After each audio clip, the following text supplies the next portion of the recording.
Hey everyone, welcome back to my mini blog. तो मु एठी पुणी आसी पहुंची जाइथिली लक्ष्मी पूजा देखिबा पई।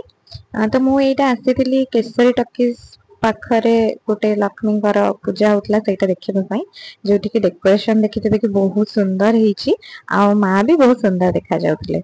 देन आमे एठी मां को दर्शन करी बाहरी गलो मेला बुलिबा पई।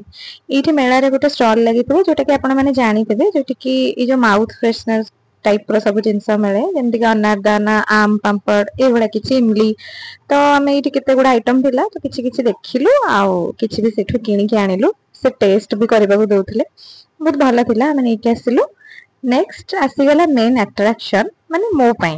मु एक्चुअली यात्रा और मेला रे ई वाला सब क्यूट स्टफ देखिला माने मु पूरा सब किछि भूली कि सेही दुकान पाखु ही पळै जाय। तो एइटा देखि पाउथिबे, एइठी गोटे बहुत बड़ दुकान पड़िथिला जोठी कि बहुत क्यूट क्यूट दुकान माने जिंस सब मिलुथिला। तो जोठी कि एइठी क्यूट क्यूट एई भला देखुथिबे क्लचर सब बहुत सुंदर सुंदर क्लचर थिला।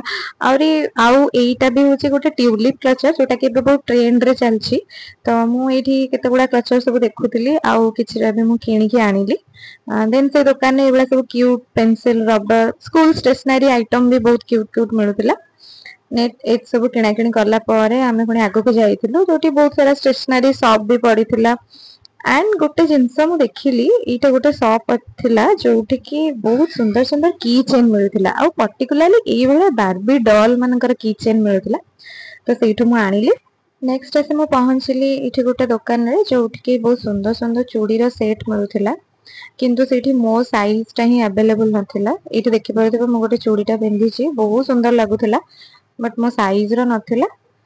तो बस एतिकी थिला आज रो मिनी ब्लॉग। होपफुली आपन को भलो लागिथिबो। भलो लागिथिले लाइक शेयर सब्सक्राइब करिया को जमा भी भूलिबे।